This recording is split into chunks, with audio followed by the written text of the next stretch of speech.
What's up, you guys? So it's raining. I'm here in Maryland. I was gonna run to the store. It's like still kind of raining a little bit. So, anyways, I wanted to just come on and talk to you guys really quick about a deity that I work with. So, I'm not gonna get into what deities are in this video, but what we are gonna do is talk about the deity that I work with, the female energy deity that I work with. So before we just jump into it, again, I'm not going to talk about the whole story of deities, but a deity is not a person.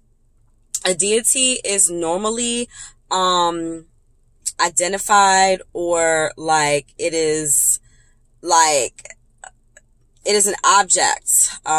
Could be a person, could be an animal, could be a bug or whatever, just being extra. But in any case, the deity that I work with is pictured as a cat, okay? And Bast or Bastet is an Egyptian deity. It is a deity that has obviously feminine energy, okay? And again, it's pictured as a black cat. Some people would say a panther, but it's like a domesticated cat, okay? That's what the picture of Bast is. For those that are into Kemetic deities or Egyptian deities, you know that Bast is the son of Ra, the sun god, okay? So the son of Ra, and also Bast is the sister of Sekhmet, okay? And so her consort usually is Anubis, but the consort could also be Ra. Some people will, use Ra as a consort, or Ptah, okay, or Ptah. And I mean, this is not set in stone, so if you do have another consort that you feel like balances with your energy, then you can, use another one. My divine mother, of course, is Bast, and my divine father or her consort would be Anpu. I call him Anpu, but Anubis is the name that a lot of people know of, which is the more Europeanized name, okay? So specifically with working with Bast, I've been working with Bast since I think 2017, maybe. So it'll be 2 years this December. Well, really, I mean, all my life, all my life I've been working with Bast, but channeling her energy and actually working with her and her energy, consciously knowing, it would be about 2 years in December. So what does that normally look like for people?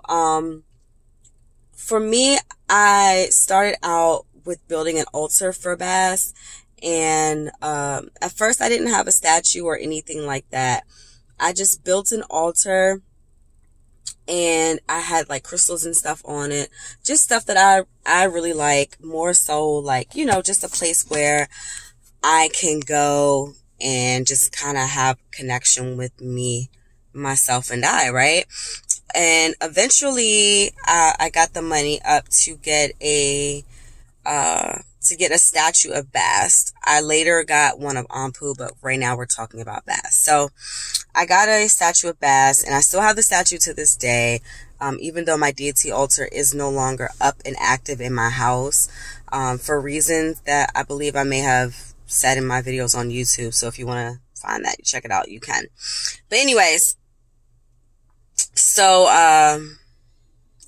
as far as the altar is concerned, just know once you put up an altar, in order for you to really start working with it, the altar must be active.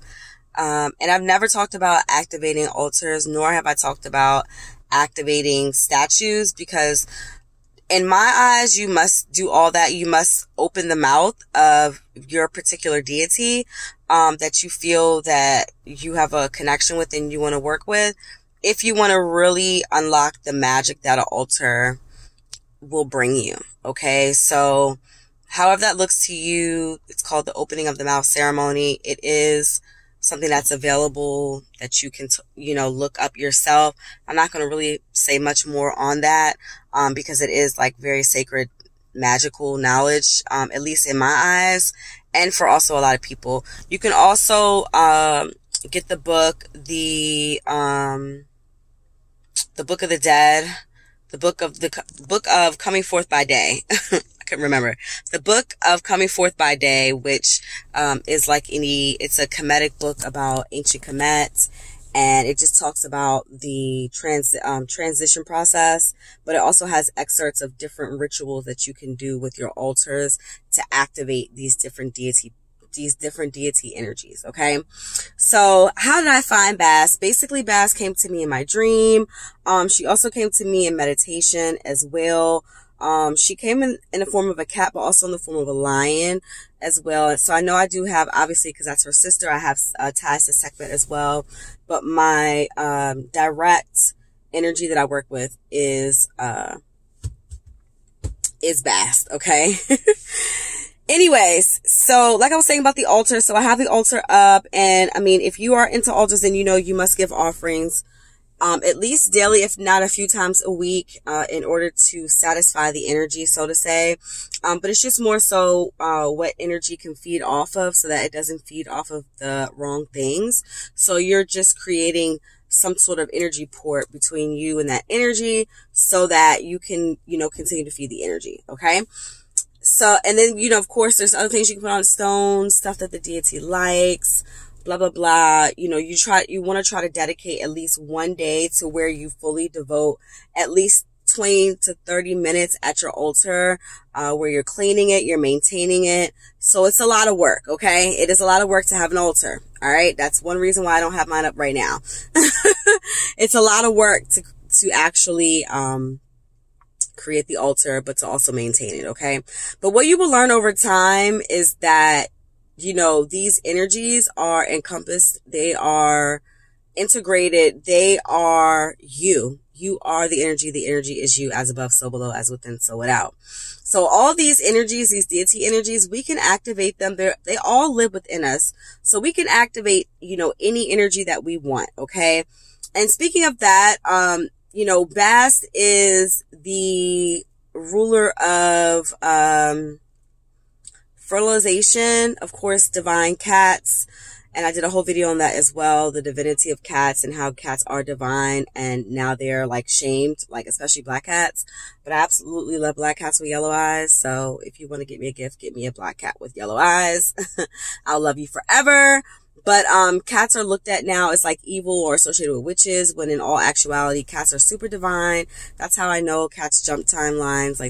They go missing and they come back 3 days later and they're looking healthy as ever. You're like, where the hell did you go? They're just jumping timelines. Okay. But anyways, she's also the ruler of femininity, divine femininity. Okay. Protection as well of the home, protection of children, protection of your garden. So as far as Bast energy is concerned, actually me and working with Bast, she has definitely put me back in tune with my divine feminine. You see me wearing more dresses and, getting more in touch with my girliness, even though I'm already a girly girl as it is. I'm into makeup and lashes and stuff. And that's just something that's been forever. And that's another one of the things that, sorry, y'all, this lady was about to hit this lady. That's another one of the things that Bast is connected to is makeup, perfume, jewelry. So on your altar, when you're actually building an altar for Bast, okay, you do want to make sure you're including those items. I had the, La Pantheria, the, perfume by Cartier. I had, that one on the altar, and I would spray her every other day with it. Okay. So that's just an example of what I mean. I was about to say something else. So yeah, so she gets you in touch with your divine feminine energy. Even though you have that protection energy, you still have that protective warrior energy. It's highly balanced by the girl, not girl, but, the divine feminine energy. God, these people are about to hit everybody. It's that 4th of July buzz, right? Anyways, so like Bast energy, she will blanket over that. She will bleed into that divine feminine energy, and she'll really balance you out. She'll really put you in check and be like, listen, sis, like we are ladies here, and you need to act like a lady. Okay. That is Bast all day, you know. She's just that very loving, motherly, protective energy, but she's just really about you stepping in your power and handling your fucking business. All right. But she's just that very like sensual, seductive, you know, she's like a cat, you know, like a true domesticated cat. You know how they move so eloquently and softly, and, you know, they purr and they meow, like, you know, they're just so seductive. And that is what Bast will do for you. If you're looking to get in touch with your inner seductress, you know, with your inner, I don't want to say manipulator, but call it like being like a child of Oshun. You know how Oshun is very feminine, and, you know, her curves is what, like, you know, hypnotize these men. Like, that's exactly the energy of Bast. You know, I really feel like children of Bast may also have an association with Oshun, because I do love Oshun. Even though I don't work with Orishas, I do love Oshun, and I've come to learn that I have a connection with Shango. And so I believe that the two of them are consorts, if I'm not mistaken. Please don't quote me again. I don't work with Orishas directly, so I'm not like sure how the tradition would go with that. But as far as like Bast and Anpu, I haven't really worked with Anpu a lot, so I can't really say, like, I can definitely say he's very protective. You know, he keeps a watchful eye, since he is, you know, the usher for the transition for those that, you know, are transitioning to the other side. Of course, we know that Anpu prepared the body, especially for Auset. He's the energy that helped Auset to prepare Asar's body for transition once she collected all the pieces from around Egypt, okay, when his brother Set cut him up and spread them all over the land. So getting back to the story of what I was saying, I know the one thing about me and Anpu I definitely have is, because you guys know that, well, you may not know, but I have really been into mortician work lately. I've been wanting to actually pursue mortician work, but also do makeup for those that are dead. Okay. I want to do mortuary makeup. That is my like lifelong passion, underlying, aside from a few other things, but of course me being into, makeup and into, fashion. And then me being the person that I am, being Shalom, I'm just so fascinated with death. I'm so fascinated with, things that are dead. Like, I just am. And that is, you know, Anpu at the heart of me, you know? And so that's why I said we are these beings. I've always been like this. I've had this cat tattoo for years. Okay? I've had that cat tattoo for years. I've always loved panthers. I've always been obsessed with cats. Like, cats have always loved me. I'm like the cat whisperer, like, and that's that real ass shit. Okay. And so that's when you know that this energy is embedded in you. That's when you know, like, you know yourself, is when, like, I really started to heavily work with Bast. Okay.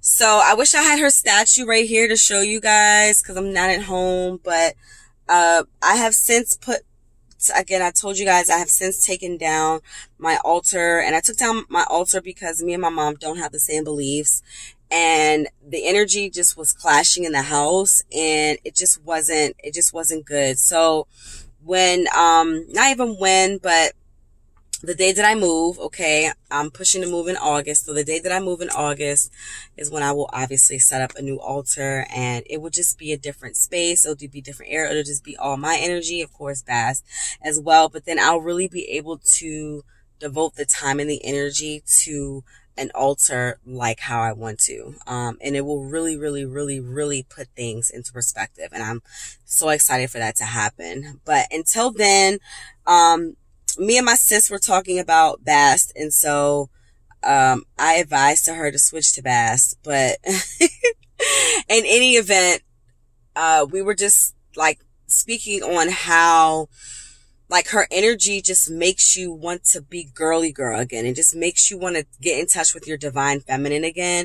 And it just feels so fucking good to be like immersed in my divine feminine. You know, I still have obviously a lot more work to do, but the point in matter here is that, you know, I've identified and I've reconnected, I've rekindled myself with my divine feminine, and it just feels amazing. So if you're looking for an Kemetic deity to work with, feminine deity to work with, I would definitely start with the energy of who you are at the heart first. So if you're a male, then I work with the divine masculine first. If you're a female, I would advise you to work with the divine feminine first. Okay. I know that a lot of people that have found me on this channel are children of Bast, or Sekhmet or Hathor. I also have a connection to Hathor or Het Heru. Okay. I do have a connection with Het Heru. I also have a connection with Ma'at as well. So I know that a lot of people on here do identify with these deities, and obviously soul family find soul family. A lot of me and you are from the same galaxy. I've spoke about this in one of my videos about a reading. I am from the Lyrian galaxy, and also the Vega. And I actually, when I used to go out, like back in the day, and I still use this name sometimes, my alias is Vegas. I will tell people my name is Vegas. I've been saying that shit for years. 4 years. So that's like my alias. Vegas is my alias. And so it's just funny that I found out that I'm from Vega, you know, and then I'm also from Lyria. And my spiritual name is Shalom. Okay. And one of the languages in Lyria is Shalom, which means like welcome. It's like a greeting. Hello, Shalom, peace. People greet you, Shalom. And so that is how things just kind of connect, and it's just weird sometimes, but it's a good weird. Okay. It's a good weird. All right. Some of y'all may also be from Sirius A, I believe, and Pleiades. Okay. So remember that your genetic makeup, has more than one, galaxy at this point, just because of, you know, all the cross-contamination. Sorry, y'all, my hair is itchy. All the cross-contamination that has happened amongst us. Anyway, so, that's it. I don't have much more to say to y'all. Besides, if you have any additional questions, put it down below. If you have questions about working with deities, how to set up altars, I do have an actual service online, www.divinechakras.com. It will help you. Sorry, y'all. Oh my gosh. So it will help you to get in touch with your deity, but we can also do altar work. So you just look under, I don't know, I can't remember, but on the home page, if you scroll all the way down to services, then you'll be able to find the altar work appointment, where you can send an appointment. We can talk about altar work, and I will actually help you to set up your altar. Of course, you know, if you're in the DMV, we can do it locally, but if not, we can do it by phone. I don't have any readings where I help you to find who your divine parents are, but if that is something that you're interested in doing, then, you know, you can definitely just do like a spiritual guidance session with me, just a general session. And, you know, I'll ask you like a series of questions, and we can really dig deep and find out who your spiritual divine parents are. Okay. Anyways, don't think that you have to have a ceremony for it, because you don't. You know, you are your own ceremony. You are your own ritual. So just remember that. Okay. That's just a side note. All right, you guys. So let me go now and stop raining so I can run up in the store. I love you guys so much. Thanks for watching, and I'll catch you guys in the next video. Peace.